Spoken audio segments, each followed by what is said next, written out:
titik-titik tertentu tuh banjir bisa sampai 1 meter ya. Karena dia posisinya di perumahan-perumahan, kampung-kampung tuh jalan lebih tinggi dibandingkan dengan rumahnya. Jadi ini jalan rumah mereka di sini.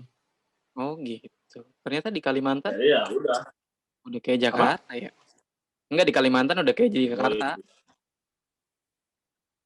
Bahaya juga. Ya mirip-mirip lah. Karena di sini kan banyak rawa, men. Iya sih. Maksud Rawa gua itu kan awalnya mikirnya karena sungai-sungai besar meluap, nggak nampung curah hujan nih. Terus juga rawa-rawa juga nggak nampung. Akhirnya meluap nih. Gue kira awalnya karena itu. Maksudnya tapi kalau menurut gue tata kotanya seperti itu di Kalimantan berarti kan udah kayak Jakarta juga, Bang. di kotanya memang padat, sangat padat. Ya bahkan sorry itu saya agak kayak pemakaman pemukiman kumuh tuh lumayan banyak gitu. Cuma ya relatif lebih di kotanya sih sama kayak di Jakarta lah, kampung-kampung pulau Muara Angke mirip lah, cuma ya kecil skopnya, tidak terlalu besar seperti di Jakarta.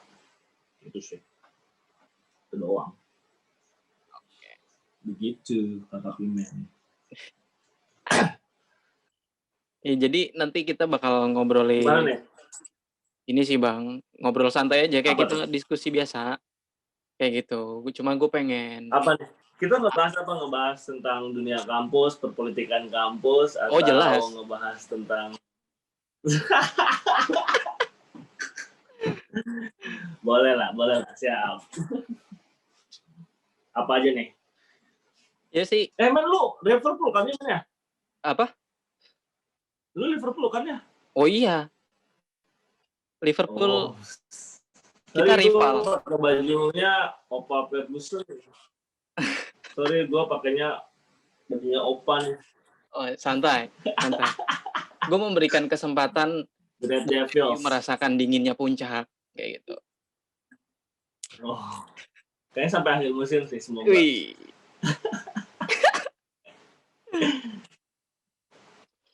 Nanti kita ngobrol ya seputar kehidupan kampus dulu kayak gitu. Terus juga apa namanya? Sampai pada akhirnya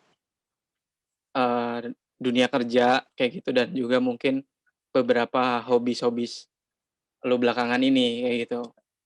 Paling gitu sih, Bang. Boleh. Atau lu mau ngobrolin apa nih? Apapun lah, gue ngikut sama tuan rumah aja, tuan rumah Pims. Yoi. Enggak sih, Bang. Gue tuh bikin ini jujur cuman setelah gue pulang dari Jogja, jujur aja gue nggak punya banyak teman di sini. Lebih banyak teman gue di Jogja kayak gitu. Dan akhirnya gue nggak punya media-media untuk meluapkan gue yang hobi bicara kayak gitu. Intinya sih gitu aja. Kayak gitu. Bagus. Gitu. Keren lah itu. Nggak, tetap keren. Daripada kita terkungkung kan, lebih baik kita bikin sebuah karya yang sesuai dengan hobi kita kan. Yoi. Oke. Siap. Gua mulai ya.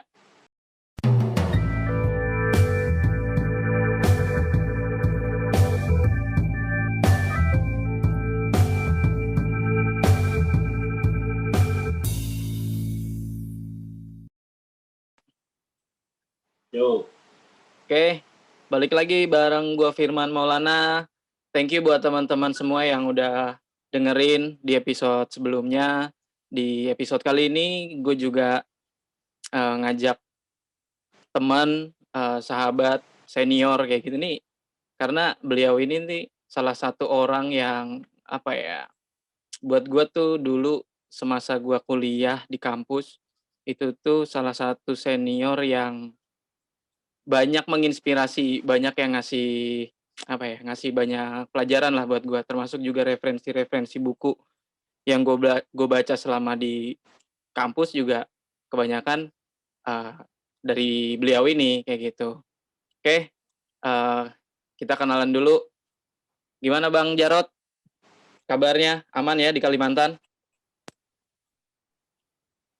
Halo, aman. Oke. Alhamdulillah sih gue udah tinggal di Kalimantan kan selama setahun lebih lah ya. So far aman lah, Oke. enjoy. Aman, udah sempat positif apa belum nih?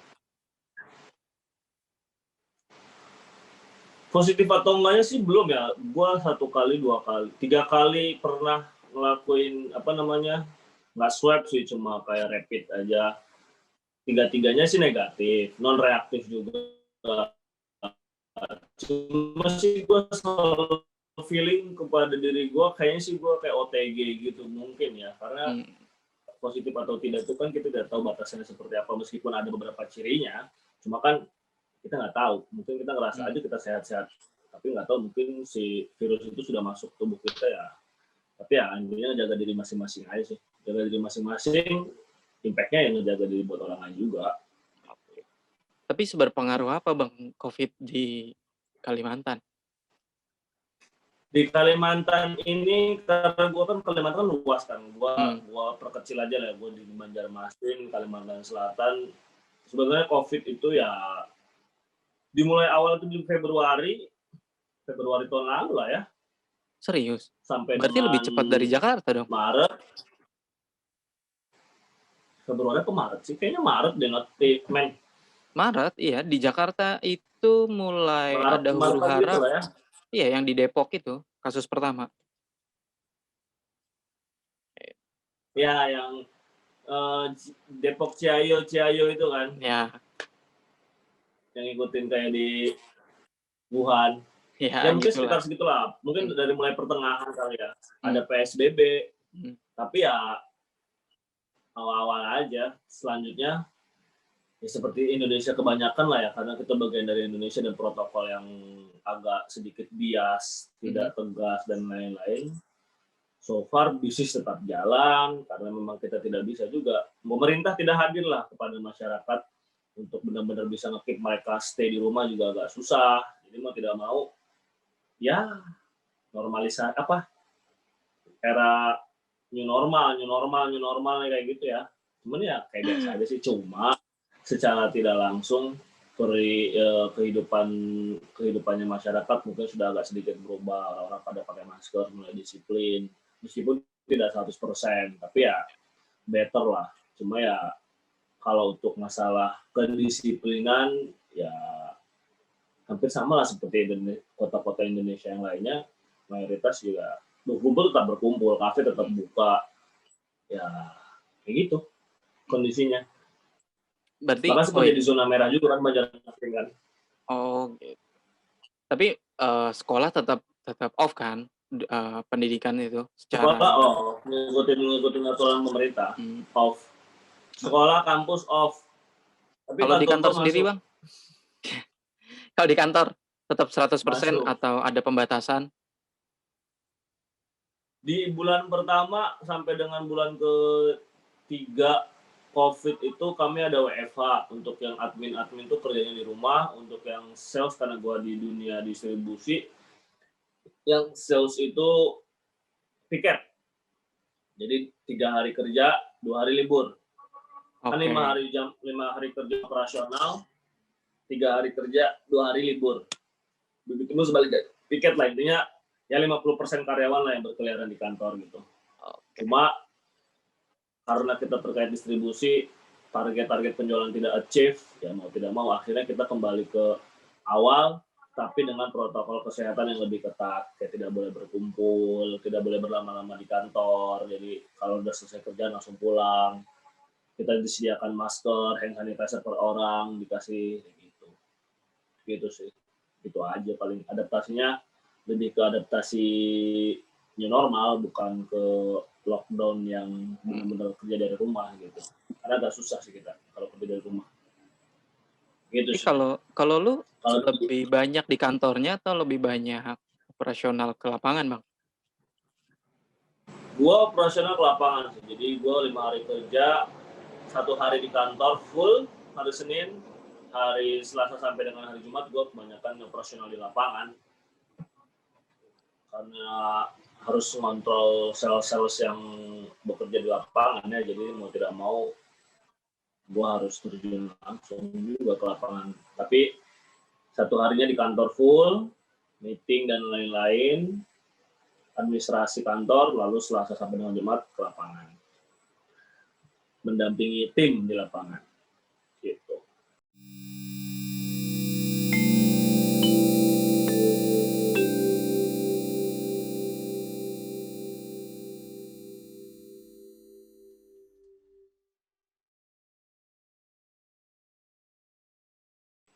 Mantap. Nah, apa ya? Jadi gue kenal lu tuh, gue kenal lu ya setelah masuk himpunan sih, dikenalin Jojo waktu itu. Cuman gue Ya, udah menyadari keberadaan lu itu tuh sejak ospek, Bang. 2012 tuh. Lu kan pemandu waktu itu. 2012 gue pemandu gue. Iya, lu pemandu. Lu Gue pemandu. ketua ospek yang gagal. Iya. Jadi akhirnya jadi pemandu kan. Nah, anjay. Apa namanya? Gue menyadari lu pemandu dan waktu itu rumor maksudnya di angkatan gue kebetulan waktu itu teman-teman gue seangkatan dan terutama gue perkecil lagi yang di kelompok gue itu waktu itu ya gue satu-satunya orang yang dari Pulau Jawa dari bagian barat kayak gitu, maksudnya bukan Jawa Barat ya, maksudnya Tangerang, Yes. Jabodetabek lah kayak gitu. Ya. Nah dan waktu itu maba-maba tuh ya ibaratnya kayak itu men apa namanya, ada senior tuh ada pemandu juga yang orang Banten kayak gitu. Oh iya, siapa namanya? Tuh Bang Jarot. Oh iya.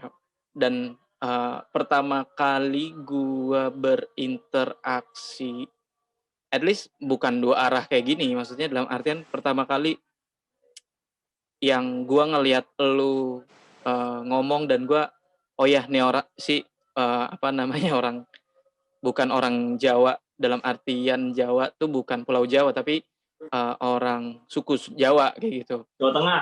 Ya bukan orang Jawa Yes. Tengah lah kayak gitu tuh pas momen di ospek gua itu lu kok jadi salah satu pengisi acaranya kayak gitu. Gue lupa apa nama acaranya. Di situ lu bawain materi tentang leadership. Oh SDP kayak gitu. Ya. SDP lu ngisi di SDP leadership dan gue kebetulan waktu itu juga memilih SDP-nya itu leadership. Nah, itu adalah kali pertama gue apa namanya ngelihat lu sebagai sosok yang cukup banyak menginfluence gue dalam arti kehidupan kampus gue berorganisasi kayak gitu. Nah, dan akhirnya tuh di situ gue kayak wah ini orang keren sih ngomongnya kayak gitu. Dan waktu itu ada satu video yang sampai hari ini Bang, gue masih inget banget momennya adalah karena itu buat gue momen awal gue untuk apa namanya memutuskan untuk berorganisasi secara intens di kampus itu karena ngelihat video lu kayak gitu. Gue lupa, gue juga nggak tahu apa lu masih ingat atau enggak. Tapi video itu gue lupa isi kata-katanya. Tapi yang jelas video itu tuh lingkaran gitu. Jadi di awal muternya tuh kata-katanya tuh kan jadi dari kata jadi kalimat gitu. Jadi kalimat yang ibaratnya kejelekan-kejelekan. Terus ketika diputer tanpa merubah kata-katanya terus jadi kebaikan-kebaikan gitu. Nah, sampai hari ini gue nyari video itu tuh nggak ketemu kayak gitu. Itu video apa sih Bang kayak gitu? Lu dapatnya dari mana coba? Masih ingat nggak lu? Gue juga lupa. Aja. Gue lupa Tapi ikonik banget buat gue terhadap lu. Di YouTube sih ada sih sebenarnya itu video. Intinya seingat gue ya video itu tuh lebih ke koreksi ya kalau gue salah tentang video itu, tapi lebih kepada sudut pandang yang berbeda gitu. Ternyata setiap apa sudut pandang yang kita pikir itu tuh belum tentu juga satu pemikiran sama apa yang sudah kita pikir. Mungkin kalau dilihat dari sudut pandang yang lain, hasilnya juga akan lain. Maka dari itu, kayaknya video itu kayak ingin menjelaskan bahwa kalian itu zaman dulu maba ya, itu ingat gue maba tuh yang gue pakai baju yang gue ngisi cuma sebentar itu aja kan ya. Iya, iya, iya. Sebenarnya tuh ingin menjelaskan bahwa ya stigma orang itu kan pasti ketika kita aktif di dunia organisasi, nanti IPK aku seperti apa? Terus aku tuh pengen lulus 3,5 tahun loh, makanya nggak usah ikut organisasi. Ya udah, aku lebih baik belajar aja tekun kupu-kupu lah istilah bahasa dulu ya kalau Ya. kita baru-baru masuk kuliah tuh kuliah pulang. Terus nanti aku target 3,5 tahun nggak akan tercapai kalau aku ikut organisasi. Gitu. Tapi sebenarnya di sisi lain, ketika kita ikut organisasi banyak banget pembelajaran yang kita dapatkan. Oke, ada yang kita korbankan. Katakanlah ada yang kita korbankan sampai kuliah mungkin agak sedikit lebih terlambat dibandingkan teman-teman satu angkatan. Tapi yang kita dapat itu ternyata juga lebih banyak dibandingkan teman-teman yang lain. Toh ternyata kenyataan di lapangan banyak juga kok teman-teman kita yang lulusnya 3,8 3 tahun 8 bulan, 4 tahun pas, dan dia juga aktif di dunia organisasi. Ada hal-hal pembelajaran yang tidak dipelajari di akademik, Ya. yang tidak diberikan di meja kuliah, di kursi kuliah, Ya. yang harus kita pelajari sebenarnya untuk bekal kita di masa depan.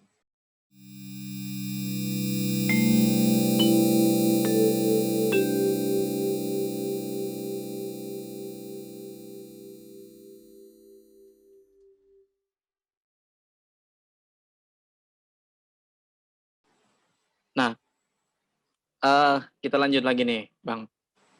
Tapi agak sedikit Oke. mundur lagi. Momen pertama, kapan lu memulai kehidupan berorganisasi lu? Apakah di kampus atau mungkin SMA atau pas zaman sekolah udah aktif juga? Kalau gue sih dari mulai SMP sudah aktif, tapi pecinta alam kebetulan, jadi bukan ya osis lah. Jadi kan di SMP itu kita sudah belajar tentang OSIS lah ya, sudah belajar organisasi lewat OSIS. Cuma dulu gua aktifnya di pecinta alam. Nah, kebetulan di SMP gua dulu itu OSIS itu ada pengurus inti, ada perwakilan ekstrakurikuler. Nah, Oke. jadi gua pengurus OSIS perwakilan dari ekstrakurikuler pecinta alam. Ya. Cuma fokus secara organisasi gue di pecinta alam dari mulai SMP. Begitupun SMA. Di SMA pun hampir sama seperti itu. Aktif di pecinta alam, lalu gue perwakilan dari pecinta alam gue jadi pengurus OSIS. Tapi tidak pernah yang menjadi seorang ketua, tidak pernah menjadi seorang ya jabatan-jabatan di organisasi lah, kayak udah bagian dari pengurus OSIS aja gitu. Oke. Lalu gimana? Melihat gimana? Lanjut. Lalu setelah melihat kayaknya gue punya bakat gitu dari sisi organisasi, seru akhirnya ternyata seru nih di dunia organisasi, punya teman dari OSIS tuh teman-teman kelas beda kelas, teman-teman pintar. Mayoritas di OSIS itu adalah orang-orang pintar pada saat itu. Jadi orang-orang pintar nih dan orang-orang kaya, orang-orang pintar dan orang-orang kaya. Karena gue ya latar belakang dari keluarga yang sederhana aja sebenarnya. Iya sederhana aja. Jadi akhirnya gue banyak informasi-informasi yang yang gue nggak tahu, ternyata mereka tahu karena mereka anak PNS, anak pejabat, bapaknya pengusaha dan lain. Akhirnya kayak banyak informasi hal-hal penting kayak gitu. Terus di kuliah dari mulai awal memang gue sudah berpikir bahwa gue akan aktif organisasi. Gue tidak mau menjadi mahasiswa yang hanya kuliah lalu mengejar IPK setinggi langit gitu. Tidak, karena kayak sayang aja. Karena gue sudah menyadari bahwa setelah kuliah, gue masuk dunia kerja. Nah, di dunia kerja, pikiran gue pada saat itu adalah butuh orang-orang yang cakap. Nah, bagaimana cara gue belajar untuk cakap? Di dunia organisasi lah belajarnya. Nah, akhirnya ya udah. Tapi ya, karena di dunia kuliah itu gue sempat ikutan pecinta alam dan rasanya waktuku terlalu habis di sana, dan di SMP dan SMA aku udah aktif di pecinta alam, makanya aku alihkan ke inilah ke apa? Organisasi Organisasi. internal aja. Oke. Hima, BEM, DPM seperti itu, sehingga akhirnya ya belajarnya di situ kayak gitu sih. Disitulah dari mulai kalau ditanya kenapa sih lu suka organisasi ya, karena memang dari zamannya SMP gue udah ikut organisasi meskipun itu berbasis hobi ya karena ekstrakurikuler gitu. Nah, setelah kuliah ya semakin expert lagi lah. Oke. Lu kan memulai ibaratnya dari SMP terkait organisasi dan lu merasa menemukan dunia di mana lu bisa explore lebih tentang diri lu sendiri kayak gitu. Nah, Betul. tapi tadi lu bilang di dunia kerja butuh kecakapan. Nah, kapan lu mulai menyadari itu dan siapa atau apa yang lu menyadari hal itu kayak gitu? Maksud gua untuk anak seumuran ketika di bangku sekolah, rasa-rasanya kan itu terlalu jauh, Bang, kayak gitu. Yes. Jadi gimana tuh? Nah, kenapa sih gue menyadari itu? Jadi gue punya senior dulu tuh. Jadi dia pas gue masuk kuliah, senioran gue ini dia udah lulus D3. Oke. Senior sekolah. Mhm. Kakak senior di pencinta alam SMA. Jadi dia kayak cerita gitu. Setelah dia memang D3 IPB dia dulu pada saat itu. Setelah D3 IPB, kami sempat naik gunung bareng, kenal sama dia D3 IPB dan dia lulus. Terus dia kerja di perkebunan sawit di Kalimantan. Nah, kayak dia cerita bahwa nanti kalau lu kuliah, aktif organisasi aja. Kenapa? Karena di dunia kerja itu yang dibutuhkan itu adalah skill, soft skill, kecakapan dalam bekerja, komunikasi dan lain-lain. Dan notabene itu tidak diajarkan di dalam kampus. Kecuali lu jurusan komunikasi. Even itu lu jurusan komunikasi pun, komunikasi dengan orang lain, komunikasi dengan teman setara, dengan bawahan, itu tidak diajarkan. Yang diajarkan itu di dunia organisasi. Saat kita komunikasi dengan adik tingkat kita, anak baru, saat kita komunikasi ke senior. Nah, itu di dunia kerja itu kepake banget. Jadi dia bilang kayak gitu. Maka dari itu, ketika gue masuk ke FMIPA UNY jurusan biologi, ya udah, berpikirnya bahwa kelak gue akan menjadi ketua Himabio. Yoi. Kayak gitu. Kelak gue akan menjadi ini. Gue akan menjadi ketua ospek. Gue udah langsung berpikir kayak gitu. Sedap. Tetapi ternyata melenceng gitu. Tapi intinya adalah gue sudah mengikrarkan diri gue akan aktif di organisasi Mabio, gue akan aktif di organisasi BEM, gue akan aktif sampai ke DPM, sampai ke tingkat level univ gitu. Karena gue pengen tahu level tekanannya seperti apa dari mulai jurusan, fakultas sampai dengan ke universitas. Karena kalau kita bisa melewati level-level itu, maka akan banyak pembelajaran yang kita dapatkan, bukan? Gitu. Nah, gitu itu sih. Kan makanya kalau ditanya apa? Lanjut. Ya kan kalau ditanya si Jarod itu orangnya ambisius banget sih organisasi. Ya gue kan jawab, memang iya. Memang gue ambisius. Emang ada yang salah dengan ambisius? Tidak ada yang salah asalkan kita melakukannya dengan hal yang benar. Gitu sih. Nah, menurut gua. Itu kan, ya itu di momen at least mungkin sebelum lu kuliah atau mungkin juga pas awal-awal ospek. Jujur gue juga merasakan hal yang sama ketika di masa-masa itu, kayak gitu. Nah, setelah lu masuk ke biologi kayak gitu, lu lihat keadaan di sana, lu lihat juga FMIPA-nya, lu lihat UNY secara garis besar kayak gitu. Nah, apakah orientasi berorganisasi lu masih tetap sama?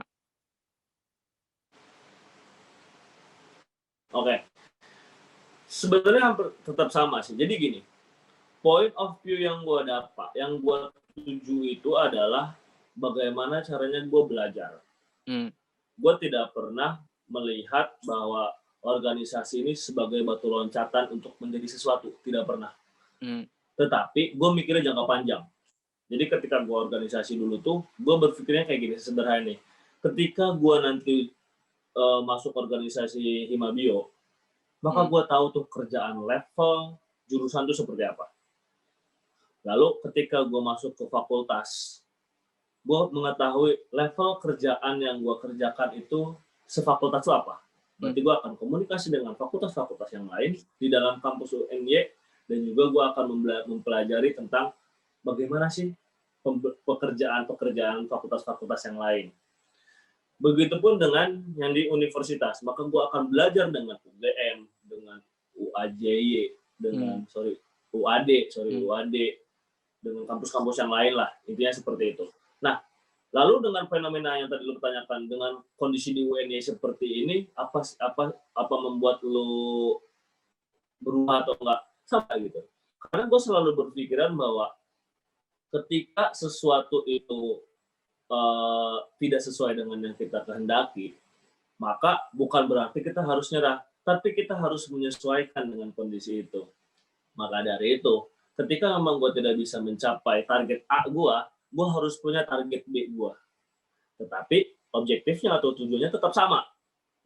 Kayak gitu. Makanya kenapa dulu gue nyalon juga jadi ketua DPM fakultas, karena gue pengen merasakan tuh level kerjaannya fakultas itu seperti apa. Meskipun target utamanya itu sebenarnya ketua BEM fakultas. Tapi gue menyadari bahwa armada gue, kekuatan gue tidak bisa untuk nyampe ke sana. Tapi gue harus ngambil choice yang lain atau pilihan yang lain agar gue bisa mengendalikan. Misinya boleh berbeda, tapi tujuan kita tetap harus sama dong. Makanya itulah gue tetap aja gitu sana. Gitu sih.